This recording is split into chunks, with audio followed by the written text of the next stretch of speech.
It's time now for the award-winning #1 local talk show in Northeast Pennsylvania, The Sam Lesante Show. Now here's your host, Sam Lesante. Well, welcome to the Sam Lesante Show, folks. Remember November 5th, very important, my friends. The political people affect our lives. I've been saying this every time I have a political candidate on. They affect our lives, the way we live and what we do, okay? Now today, it's my pleasure to have on the show the Auditor General. He makes sure your money is being spent the right way, is Tim DeFoor. Tim is the 52nd Auditor General in the state of Pennsylvania. Now, for those of you who are politically savvy, you know what the Auditor General does. Sometimes a lot of people don't know what the Auditor General does. So, and let alone that, they don't even know who the person is. Well, today you're going to meet Tim DeFoor. Tim, thanks for coming on the show. Sam, thank you for having me on your show. It's an absolute pleasure. Well, you know, it's interesting. Interviewing so many people, you know, throughout the years, over 6,000 shows I've done in Cincinnati, Tim. You know, even though I'm 41 years old, it's amazing how I do that. Sometimes people don't, you know, everyone comes around election time, vote for me, etc. That's fine. That's what American way is all about. But Tim DeFoor, first of all, before I get into, you know, your position, what would you like to tell me about yourself? Public servant. Public servant is something that I've done my entire life, entire career. Even before my political career began, which was in 2015, I've worked in government.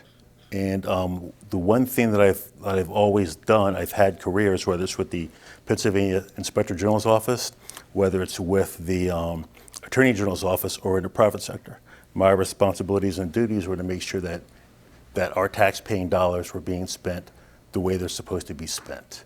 That was something that I've learned when I was in my youth from my parents. My parents always talked to myself, my siblings, about government, how government was supposed to operate, and what government did for families like ours.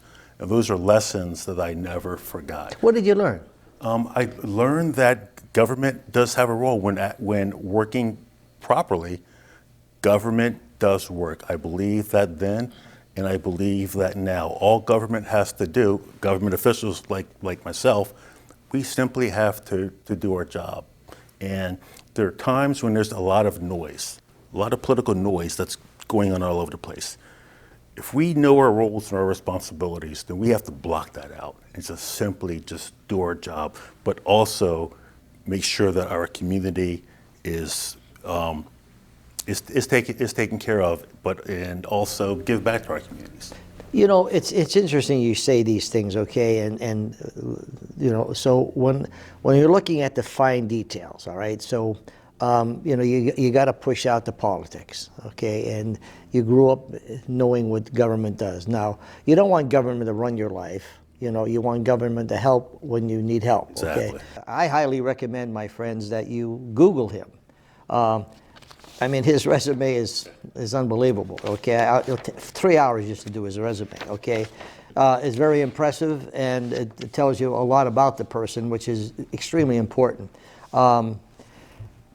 Looking at what you do, all right, you know, your education, you know, just, I have tons of education, but just briefly tell me your educational background. Well, as far as my educational background, I have received my associate's degree from Harrisburg Area Community College. I'm a huge supporter of community colleges. As you see, I'm wearing the lapel pin of Lesante County Community College, which I just visited. Mm-hmm. Then from there, I went to the University of Pittsburgh, received my bachelor's degree, sociology and history. Then after that, I obtained my master's degree in project management from Harrisburg University. When did you become involved in the public? In politics? Yeah. 2015, when I ran for Dauphin County Controller. That was my first political race. It was my first dabble in politics. And I did that for a couple of reasons. One, as far as the work of the controller, which is basically a lot of the same things that the Auditor General does, but on a smaller scale. You're working within the county. And that's making sure that our county tax dollars are being spent the way they're supposed to be spent, and making sure that the county's finances were in fact in order. So that was the work that I had been doing for my entire 30-plus year career. And I enjoyed doing that work. But what I also enjoyed was giving back to the community. And I realized that because of my unique experience and because of my love for community, the two just happened to come together running for that position. When people say to give back, okay, and to make sure that your money is being spent properly, how do I know, what you're talking about when you're saying the money should be spent properly? Do you have guidelines that you work with? Are there things that people come that that there's so much and that goes here and then you're carefully? Is that how? Absolutely. So one of the things that we do when we audit, that's what we audit, essentially. We audit guidelines. We audit guidelines that that government entities have to follow, whether you're a government department or whether you're receiving funds from the government. If you receive any type of government funds or you do anything on behalf of the government and you receive money from the government, then you have rules, regulations, and policies that you have to follow. And we call those internal controls. So we audit based on those internal controls. But also we have rules that we have to follow. We have auditing standards. It's the generally accepted government auditing standards that we have to follow because we get audited as well. So when we audit others, we are also being audited by the governor's office, and we're being audited by a group of other state officials from other states that come in and do a peer review. How much money are you talking about? As far as when you're talking about your budget and well, money. our budget is around $43 million, but we're responsible in part for the entire state budget, which is around 44 billion. Yeah. There are 9,000 entities that we are responsible for auditing, and we produce about 3,700 audits.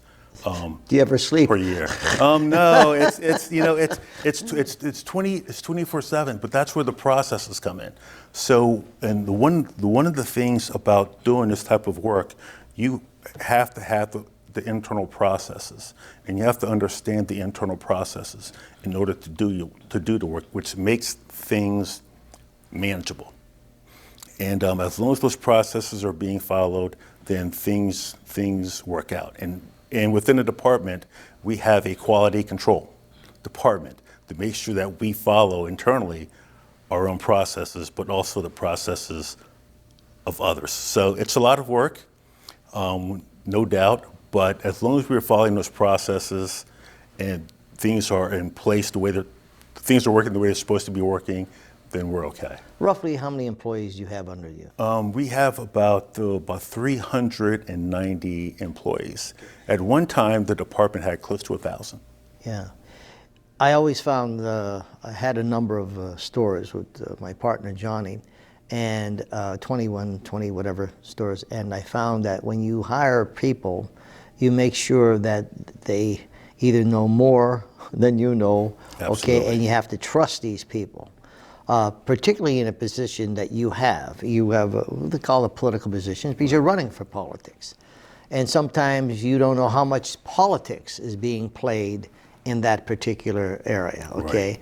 Based on your experience and what I have read and what I found out about you, you're a straight shooter. Yeah, you have to be. You're right down the road, straight shooter. It doesn't mean that you don't. When I say give a break, I mean sometimes we make mistakes that we don't know we're making those mistakes. But if I'm deliberately making them, that's when I think that's where the problems are. Yeah, that's where the problems are. But going back to your question with regards to my staff, one of the first things that I did when I got into office is for each department head, each person in the front office, they had to be a subject matter expert in what they were doing. And in the front office, we have both Republicans and Democrats, and some I don't know what political affiliation they are. And you don't care. And I don't really care. The bottom line is can you do the job? Right.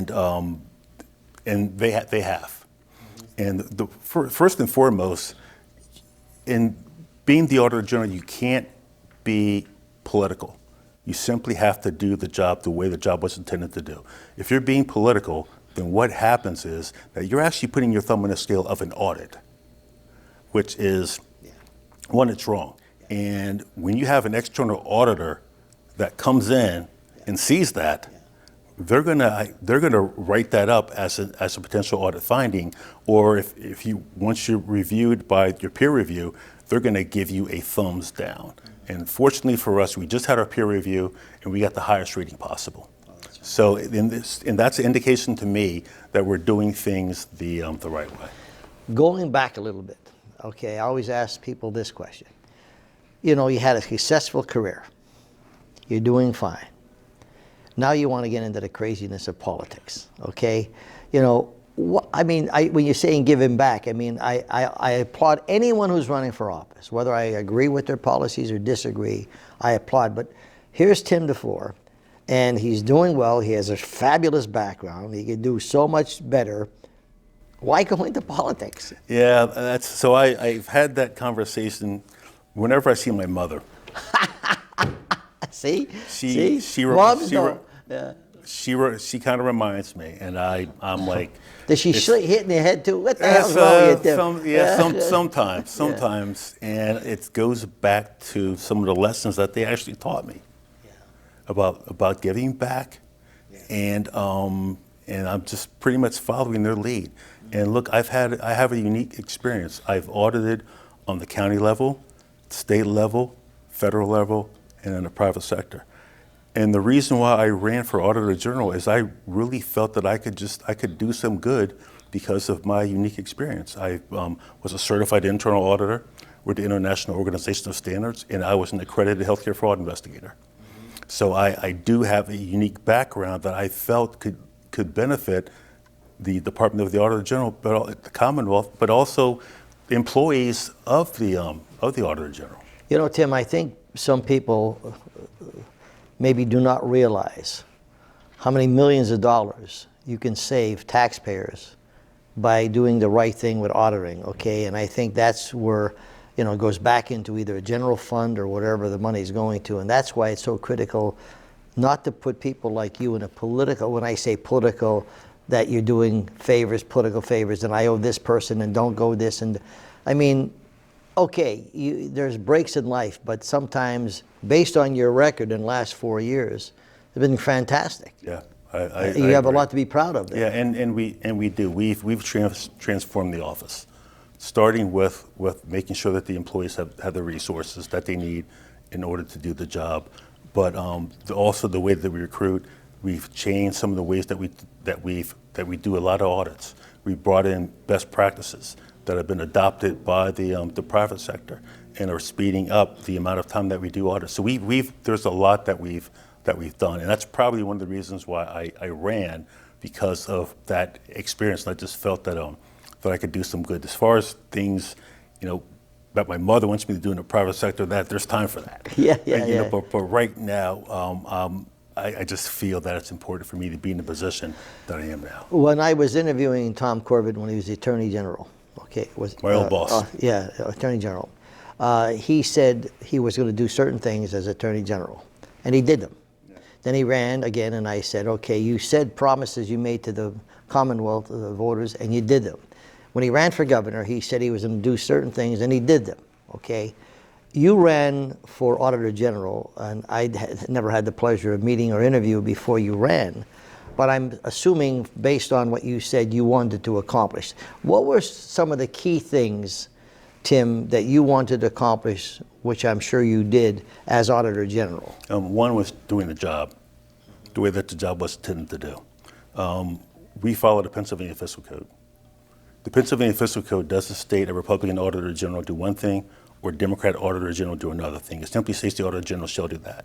One of the biggest things was to finish up on the waiver, the DCED waiver, business waiver shutdown during COVID. What's that? To finish that audit. That was determining what businesses were to stay open and what businesses were to close during COVID. Wow. And Eugene T. Pasquale had started that, and I promised to finish that, which I did.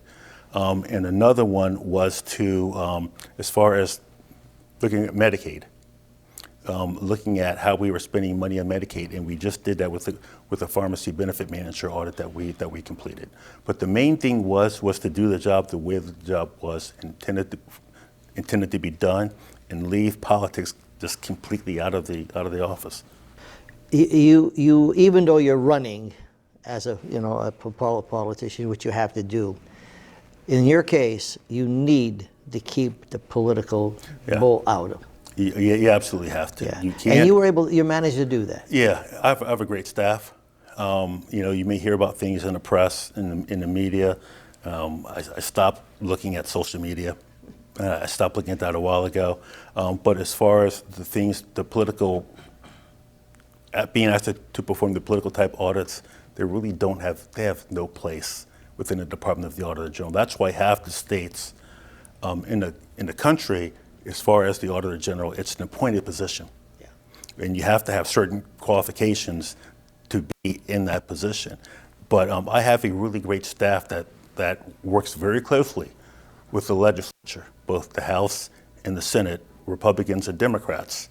And before a lot of those political type things get to me, they deal with it at that level. So I can deal with the high level things that, of course, are bipartisan. What separates you, from your opponent? Well, let me talk. So with my experience, I'm an auditor. And in order to be the Auditor General, you should be an auditor. And the reasons for that is, how can you effectively lead the department if you don't know the work? Mm-hmm. How can you lead the department into the future if you don't know the basics of the job? How can you actually lead if you have never done the job? Mm-hmm. I mean, you can run for office, you could even win the election. Yeah. Does that mean that you can effectively lead the department? Yeah. You've already proven it. Folks, I'm talking to Tim DeFoor. He is our Auditor General. You know, it's interesting when you don't know what the position is. This man and his team control millions upon millions of dollars, billions. And that's our taxpayer money. Until it affects you, then you're concerned. Well, it could affect you. So that's why it's important to have people in there who know what they are doing. We'll be back right after this.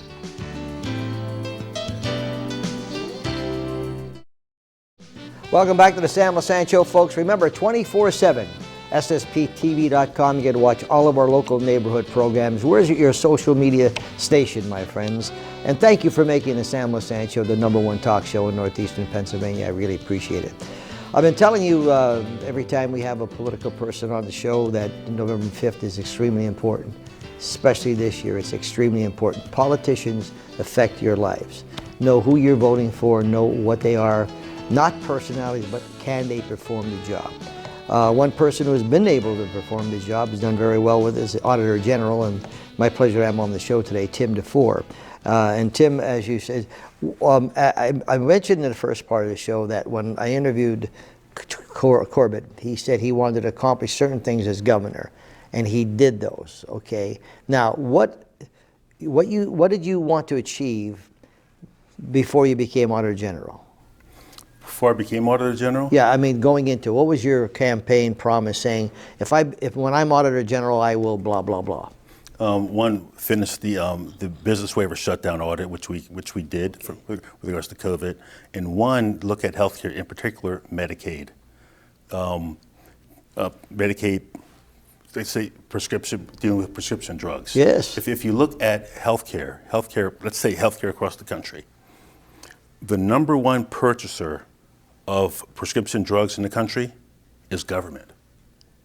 And one of the things that we need to look at is are we getting, as far as taxpayers and government, are we getting exactly what we paid for? Are there any areas where we could improve on, or where we are spending in areas where we really shouldn't? And when my auditing and law enforcement career began, it was healthcare. So one of the things that we've done in this term, and one of the things that I want to do going forward, is spend a lot of time focusing on healthcare because of the amount of money that is being spent in healthcare.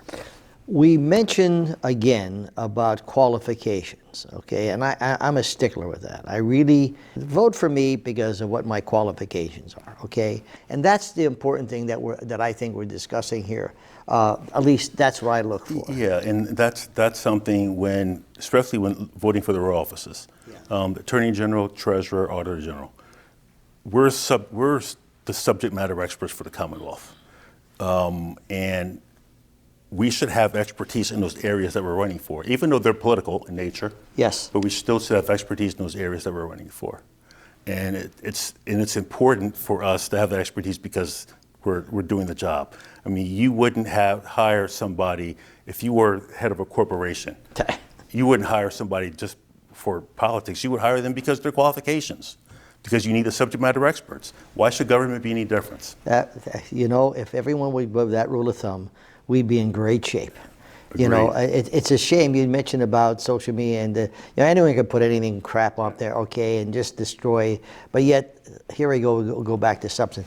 Most fact is, look at Tim DeFoor. Look at what he's done in 4 years. You got the highest rating review. Okay, so that doesn't happen overnight. Yeah, no, so it doesn't. I would assume you want to continue on with that. Yeah, and continue on with that. And there's some other things that we're talking about doing too. One of the things that we realized that we need is a forensic audit section. We've been asked to perform several forensic audits, and we've had to say no because we don't have the infrastructure for that. That's something that we're currently building. Very important. Is to perform forensic audits.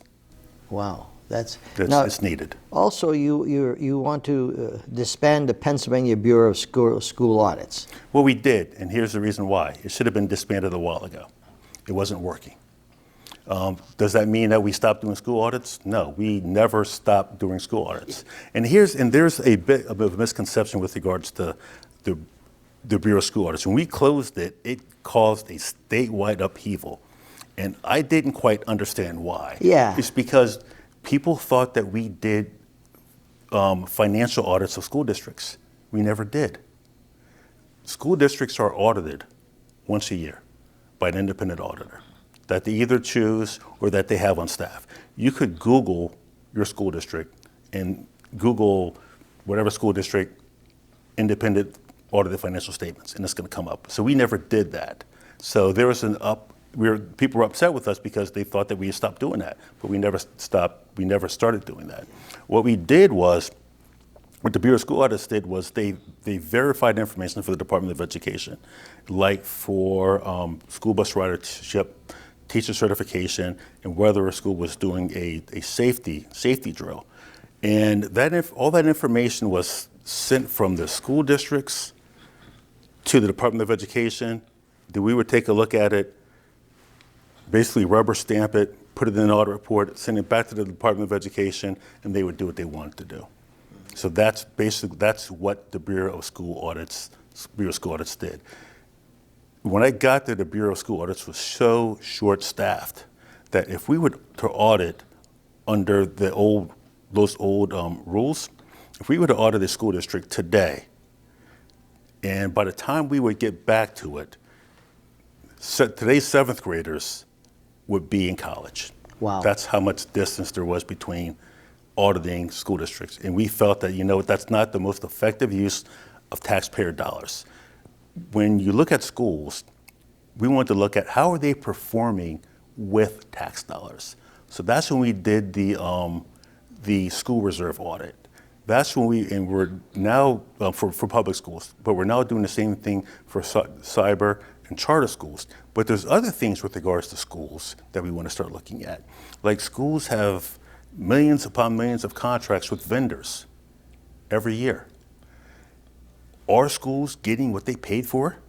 They're using tax dollars to purchase services from vendors, but are they getting what they are paying for? So those are some of the things that we're going to start doing that. And those aren't necessarily part of a school audit bureau. Those are performance audits. So we move those resources from the school audits into performance audits, because when you look at schools, it's how are they performing with taxpayer dollars. It's interesting, in banking sometimes when you're giving loans out, excuse me, sometimes people see red flags pop up, okay? What are some of the keynote red flags that really get, hey, Tim DeFoor, Auditor General, you know, a big red flag just came up. What are some of the red flags? It depends. And a lot of so it's kind of funny that you mentioned that, because one of the things that we started doing, we started auditing entities based on a risk and vulnerability. And you find out the risk and vulnerabilities through prior audits. What were some of the red flags in some of the prior audits? What are some of the trends that we are now starting to see? So looking at the history of prior audits, looking at some of the trends that we're starting to see, you get your red flags. You know, Tim, it must be, you know, I can imagine when you're, you know, in solitude, or you're thinking, you're driving, you know, and thinking about the many things that you do, and how many people do not realize, you know, the millions of dollars that you've saved taxpayers because of your expertise. It must be something, you know, you wonder. Yeah, it's something that I think about especially when I think about my entire career. Yeah. The millions of dollars that I've been part of a team where we audited, and we've either recovered, or in fact we saved. It's a little more difficult to do it as Auditor General, and it's a little easier to do it when I was Dauphin County Controller. In my first term in Dauphin County alone, we saved and recovered over $1 million for the taxpayers just in my first term alone. And in these days, with all the lies that you hear on television with commercials and all the nonsense that we're hearing, I've been in this business so long, and I said over 6,000 shows. I am appalled to see the lies that are being. It's just incredible, and the poor people are out there, but they have to live life. And all I know is that when the taxes are there, and they know someone like you they're taking care of making sure that those millions of dollars are not being misspent, must mean a lot to you. It really does. It really does. Knowing that, I hope that I have the confidence of the general public, and also if there's something that we're not doing, then one of the things that I have is an open door policy. Where the general public, anybody from the general public can make an appointment. Wow. And I've done this already. Wow. We're making an appointment just to come in and talk to us about some of the issues that they're dealing with.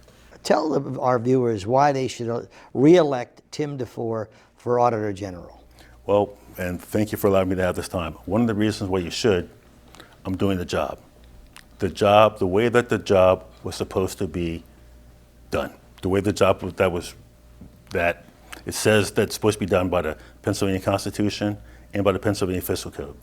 I am an auditor. I've been doing this type of work for over 30 years. And I do it because I care. I care about how our tax dollars are in fact being spent. But in addition to doing my job, I haven't forgot about serving my community. So I'm doing the job, and I care. Well, first of all, I ask you to Google him, and you'll see all of the things and his qualifications. And I'm telling you, my friends, very impressive, okay? And we always talk about the qualified person, okay? I wish you the best. Tim, thank and you. It's been a pleasure meeting you. It's been a pleasure as well. Your mom has a lot to be proud of. Yes, she does. Okay. Even though she wants me out of politics. Yes, she say, Mom, does. see, I'm saving a lot of money here. Okay? You are. Thank you. Don't forget, November 5th, my friends, Tim DeFoor is running for Auditor General. Check the qualifications of everybody, and then you'll be able to make a good value decision. But please vote. We'll see you next time.